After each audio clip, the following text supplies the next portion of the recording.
Hello everyone and welcome back to my channel. I'm Callista Valentine and this is Callie's Collectibles Review. Today I am kickstarting Predator Month Part 2. And what more of a fitting way than to look at the amazing City Hunter from Predator 2. I'll jump into the review station, we'll take a closer look at this guy, and I shall see you in a minute. Bye. So here we are in the review station. Kickstarting Predator Month Part 2 is my look at the City Hunter from Predator 2. This comes from the folks over at Neca. Some lovely artwork on the box right there. Just says Predator 2 City Hunter along the side. Neca Real Toys, it's the same both sides. On the back you get a little bit of a bio for the character. Some lovely promotional images there of the figure. And a list of everything that it comes with. It's got a nice Velcro tab. So you can see there on the inside some more promotional images of the figure. Sorry my glare, I'm going to have to get something done about that. But there you go. And that's the inside of the box. The back piece is actually a separate cardboard piece separate to the box, so you can actually take that out and use it as a backdrop for photos and things. So there you go, that's the box. And here is the figure. Here is all of the accessories that it comes with. So we're going to start by, as I always do, taking a look at the accessories. And the first one is his combi stick / spear. It is listed as a, this is actually listed as a combi stick, as a spear weapon, I think. And the thinner, more agile sticks are listed as spears, as combi sticks, sorry. So there you go. So that's that. Lovely nice wrap in the middle. Detail work is really good on this.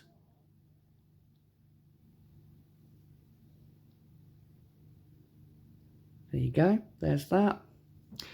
Right. And then we have a collapsed version of it. Because as you know in the film, when he's finished fighting Danny Glover, he like holds it down to his side and it's like telescopic, shrinks down. This one is just a solid piece. Same detailing in the middle, and then the end pieces where it's all collapsed down. Then he comes with his net launcher. From that scene where he shoots the guy and it pins him to the wall and it squishes him. You know the scene. The throwing disc. Famous for cutting Gary Busey in half. His tiny little arm launcher. I will take more of a better look at these when we actually get around to putting them on the figure, because most of these go on him. So then we got the different hands. Let's get all of them together. You've got this flat straight one, which this is for the net gun, and it plops into the hand like so.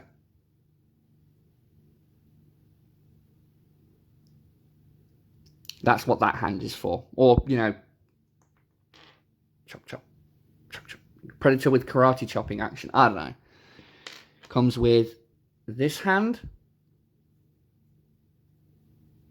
This one is more for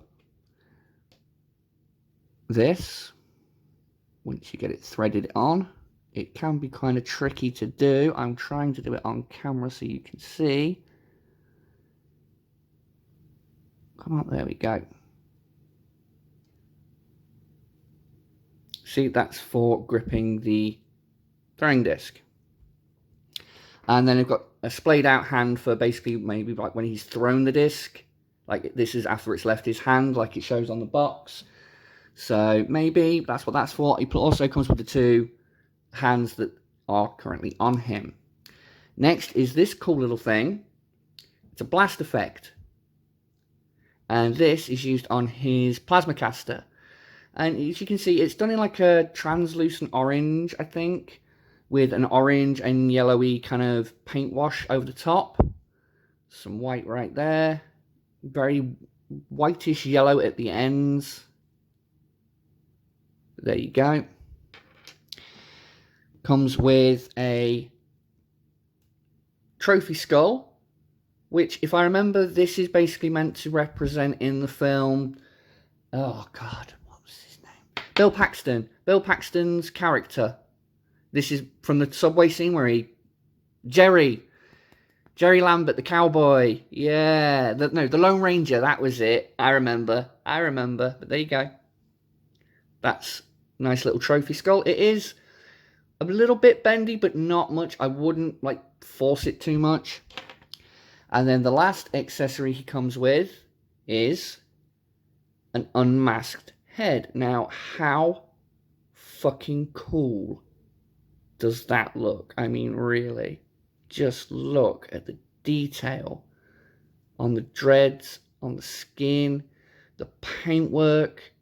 It is just absolutely stunning. Let's see how close we can get in for a zoom. There we go. It just goes on via a ball joint. There you go. Now, as for the figure itself, there is a lot to cover.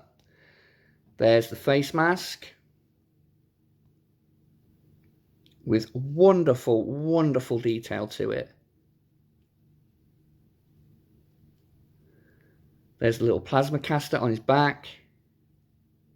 I love the texturing on this piece of shoulder armor right here. Just, oh, the texture on that alone is just stunning. And little actual bits of cord used for these things, like the trophies and things like that, and medicine pouches and whatnot that it's got hanging around it. It's actual proper, like, fabric cord used. Here on this loose piece of armor here, that's an actual cord. Up here, that's an actual cord. So I like that little touch of actual, like, proper goods on the figure itself. But, I mean, lovely, lovely texturing and paint job to this figure. You cannot fault it. Okay, that's my one complaint I will point out straight away, is that just due to the way his armor sits, you're always going to see these ball joints unless you kind of, I don't know, have him walking forward all the time. I don't know. Well, that's one other thing I don't like about this figure. That hand on a ball joint always pops off on me. No matter what I do with it, it pops off. But anyway, carrying on with the look at the figure. Sculpted underneath there, for those of you that wanted to know. The netting is actually like raised. So when you run your finger across it, you can actually feel the netting, which is a cool little touch. Down to the predators. 4 toes at the front, 1 on the side. That's where the disc goes. I love the detail they've put on just on the inside of that. That's cool. But anyway, moving swiftly on to articulation. The head is on a ball joint, but I find on mine, it pops off real easy. But you can look left and right. See, there you go. Off it comes. Pop it back on. This figure is not falling apart. I swear to God, I've not had it that long. But yeah, see, the head pops off dead easy. But you can look left and right. Pretty fucking easy. Look down a bit. As for looking up, you're just going to get looking straight. Arms can come up that far, down that far. Can do a full 360, but this side's hampered by this piece. So obviously on this side, you could get a full 360 out of that joint. See? This piece of armor is actually attached lower down the arm, so it doesn't get too much in the way. I mean, if you futz it around a bit, you can kind of get his arm level. Drop it back down. You've got bicep rotation, same on both arms. Double jointed elbows. Same on both arms. You have rotation above the gauntlet here. And it's the same both sides. the computer panel does actually open up, and you can see they were actually printed on like the little letters and countdowns and stuff. So that's a neat little touch.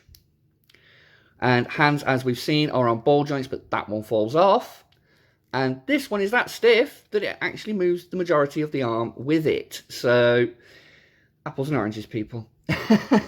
You've got an upper torso joint here, so you can go...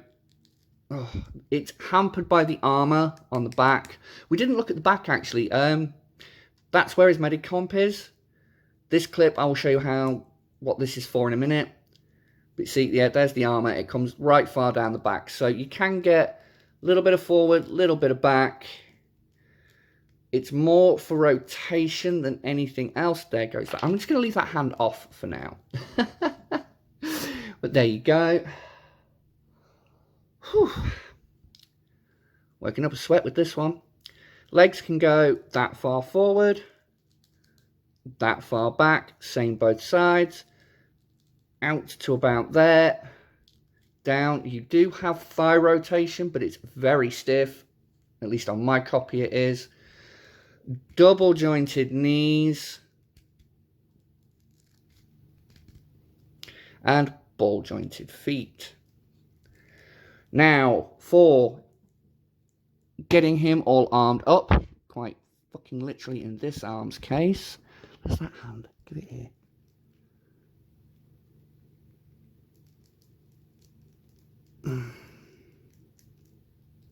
There we go. Right.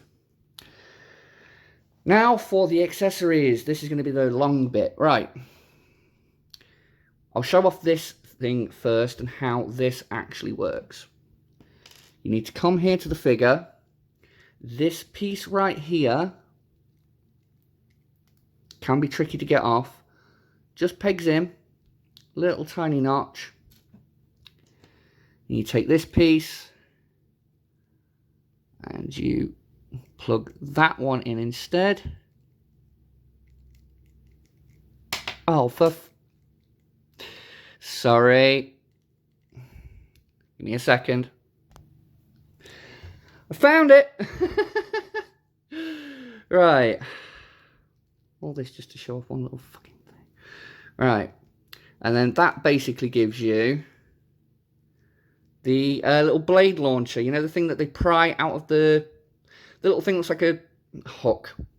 Yeah, that's for firing that. That's what that is for. Yeah, I know, bit fucking pointless when it comes down to it, really. But it's there, it's an accessory, so...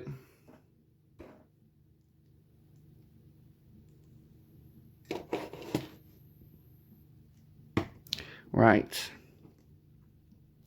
Next. Right, well, we've seen how the hand swapping works, but what we're going to do is I'm just going to arm him up to how I would have him on my shelf. So I'm going to remove these.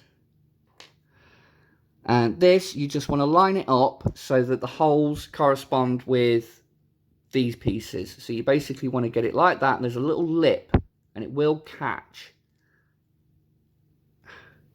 There you go. Now, for the net gun, there's this little hole in his leg there. That will plug in there. Like so. Got him partially armed up. Now, this clip on his back. There are a couple of things you can do with this clip on his back. Sorry, I was looking for something. This little clip here, this little C-clip. You can either take the collapsed spear and plug that on. Like so. Or you can take the trophy skull and plug that in, but it's a bit trickier because you kind of have to find the sweet spot of where it'll kind of grip it. And it can be a bit tricky, as you can see. But that's kind of the look you're kind of going for. I personally don't like that. I prefer to have that clipped on his back. Spin him around. Oh, I will show off the blast effect first as well. This little piece, it's got this little shape to it. You want to move his dreads out of the way, so it helps to turn his head a bit. Just to get the dreads out of the way. I'm doing this off camera so you can't see. Bring that up and get it into... Fucking hand. I'm leaving these bits in because it's kind of like a running gag now. Right, that is on. Take this, line it up with the end of the blaster, and you just push. And I've popped his head off. Fuck's sake. This guy is in one piece, I swear to God. Alright. And you get something that looks like that. His disc also popped out. Fucking hellfire. I'm having a bad day. Welcome to the world of Cali, everyone. It's a fucked up place. Please enjoy your stay.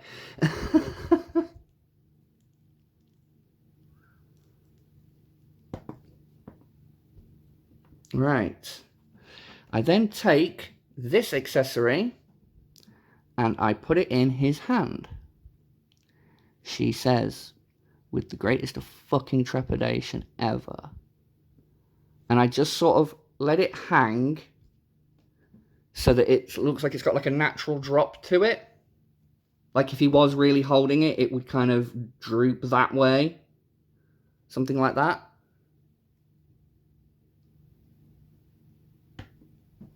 Then I get the spear. And I carefully, as all hell, thread it into his hand. Right in the middle. Put that like that. Turn him off slightly to one side. And boom. There you go. That is how I display my Predator. I will now just quickly grab some other figures for comparison so you can see kind of the size that you're dealing with here. Here he is with your standard 6-inch scale Marvel Legends. That is the Infinity War Captain America. The Infinity War Iron Man. And here he is with his sequel brother, the Ultimate Jungle Hunter. So that was my review of the NECA Ultimate Predator 2 City Hunter. I'm going to jump back out of my review station and give you my final thoughts, and I shall speak to you in a minute. Bye! Hello everyone and welcome back to my channel. I'm Callista Valentine and this is Callie's Collectibles Review. Today I am kickstarting Predator Month Part 2. And what more of a fitting way than to look at the amazing City Hunter from Predator 2. I'll jump into the review station, we'll take a closer look at this guy, and I shall see you in a minute.